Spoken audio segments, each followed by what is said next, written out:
दिल्ली के द्वारका में एक नाबालिग लड़का अपनी बहन के साथ स्कॉर्पियो गाड़ी चला रहा था। 23 साल के साहिल की मौत हो गई दर्दनाक हादसे में। और इस 23 साल साहिल की बाइक को जब टक्कर मारी, उससे पहले एक टैक्सी चालक की गाड़ी को भी टक्कर मारी। टैक्सी चालक अजीत जी जो हैं वो बुरी तरह से घायल हुए। उनके सिर में काफी चोटें आई, उनकी पसलियों में चोटें आई। इनको भी अस्पताल में भर्ती करवाया गया था। ये ईश्वर की दया रही कि ये फिलहाल अपने घर वापस आ गए हैं, क्योंकि ये गाड़ी के अंदर थे। आप सोचिए कितने हादसे का आरोपी है ये जो नाबालिग है। हम सीधा जो घायल अजीत जी हैं उनसे बात करेंगे। अजीत जी, 3 तारीख को आप कितने बजे घर से निकले और क्या हुआ था द्वारका के उस मोड़ पे जहां पे एक्सीडेंट हुआ? कितने बजे की बात है? ये सर 12 बजे के करीब की बात है। और वो पीछे की साइड से आई थी स्कॉर्पियो। मैंने साइड शीशे में देखा था, वो आवाज आती ना घसड़ने की, तो वो बाइक नीचे फंसी हुई थी उसके। और जैसे ही मैंने उसको देखा, उतरने की कोशिश करी, जब तक मेरी गाड़ी में भी मार दी उसने। और फिर मेरी गाड़ी जाके लगी आगे बस में, और बस भी सरक गई। तो देख लो आप उसकी स्पीड कितनी होगी। मतलब पहले आपकी गाड़ी को हिट करने से पहले वो बाइक को हिट कर चुका था? हाँ जी। कितने बजे बज रहे होंगे आसपास? वो 12 बजे के आसपास की बात है। मतलब 12 बजने में 10-5 मिनट होंगी। क्या देखा आपने अपने शीशे से? वो आवाज आई जैसे कुछ घिसट के आ रहा हो।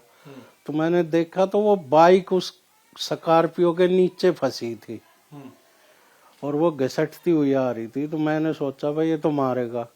बस इतना सोचा, खिड़की भी नहीं खोल पाया मैं, जब तक तो मेरी गाड़ी में भी ठोक दी। और मेरी गाड़ी लगी बस में। वो बस मेरी गाड़ी से कम 10 मीटर आगे खड़ी होगी। वो बस भी वहां से आगे होगी। उसकी इतनी स्पीड थी, मतलब 80 से ऊपर ही थी, कम नहीं थी उसकी स्पीड। आपने देखा गाड़ी में कौन लोग थे, कौन बैठे हुए थे?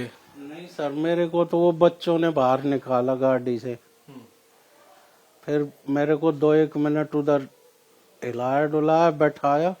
और फिर मेरा खून इतना ज्यादा निकल रहा था सर से कि वो बच्चे देख नहीं पाए। वो कपड़ा वपड़ा बांध के मेरा गमछा, और मेरे को ई रिक्शा में बैठा के वो हॉस्पिटल ले गए। तो वो बोल रहे थे कि अंकल एक बच्चा तो खत्म ही होगा। और बोला, वो लड़का ये बोल रहा है कि भाई हमारा कुछ ना हो, हम देख लेंगे। अच्छा, ये आपने सुना ये बात बोलते हुए? ये वो बच्चे बता रहे थे मेरे को कि अंकल वो ऐसे बोल रहे हैं। अच्छा। हाँ, तो जब तो मैंने इतना ध्यान दिया नहीं, क्योंकि मेरे को अपनी हालत ठीक नहीं थी। पर मैं अब सोच रहा हूँ कि वो सही बोल रहे थे।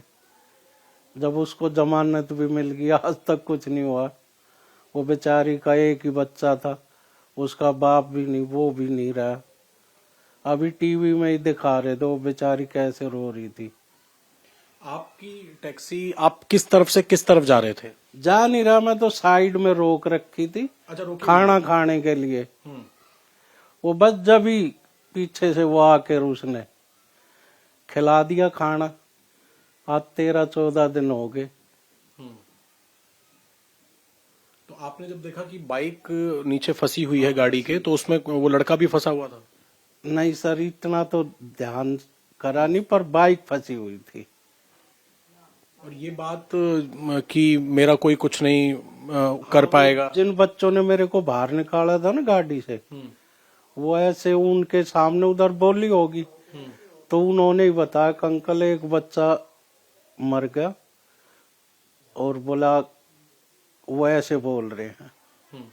तो मैंने जब तो इतना वो था नहीं सर, मेरी अपनी हालत खराब थी। तो उन बच्चों ने फिर मेरे सर पे कपड़ा बांधा, मेरे को उसमें ई रिक्शा में बैठाया, मेरा फोन ले आके दिया। फोन भी मेरा तो वो होगा, उससे फोन किया भाई के पास। भाई था गुड़गांव, उसने यहाँ से भेजा। जब मेरे को हॉस्पिटल में ये घर वाले मिले उधर। अब जिस तरीके से पता लगा है कि वो नाबालिग है, उसकी जमानत हो गई है जुवेनाइल जस्टिस बोर्ड से, क्या कहना चाहते हैं आप? ये तो आपकी भी जान जा सकती है। हाँ बिल्कुल सर, लेकिन देखो इंसाफ तो उस माँ को भी मिलना चाहिए और हमें भी। अब सर कोई नाबालिग है, अब उसका पिताजी जैसे अभी टीवी में दिखा रहे हो भाई पीछे से चाबी ले गया, अरे ऐसे कैसे ले गया? हमारे घर में भी नाबालिग बच्चे हैं, तो वो फिर गाड़ी की चाबी ले जा किसी को भी मार दे, ये क्या बात हुई? पुलिस प्रशासन से आप कुछ कहना चाहते हैं इस केस में? यही कहेंगे जी कि उसको कड़ी से कड़ी सजा दिलाओ। ये थोड़ा ही अगर वो नाबालिग तो उसके पिताजी को दिलाओ, जब ही तो पता चलेगा। नहीं तो फिर तो ये वो हो जाएगा भाई जो पैसे वाला वो किसी को भी मार दे।